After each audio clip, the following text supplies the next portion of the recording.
The US Agency for International Development announced a new $5 million investment and partnership with Texas A&M University in combating a fungus that has caused $1 billion in damage to coffee plants across Latin America and the Caribbean on Monday.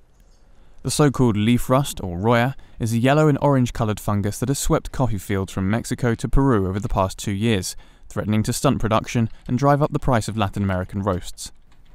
Rajiv Shah, the administrator at USAID, said coffee rust could have a major impact on the region.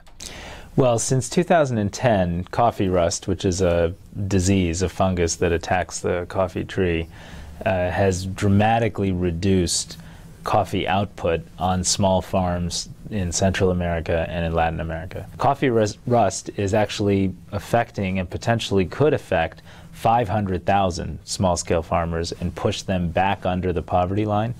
As a result, their children would go hungry and they would suffer the consequences of losing their main source of livelihood, because this disease can wipe out coffee yields by as much as 15 to 40% in a given year.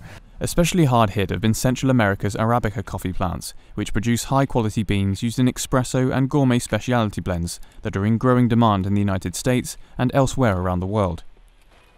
According to USAID, mass job losses could in turn leave displaced coffee workers more susceptible to the illegal drug trade and associated violence in countries such as Guatemala, Honduras and El Salvador.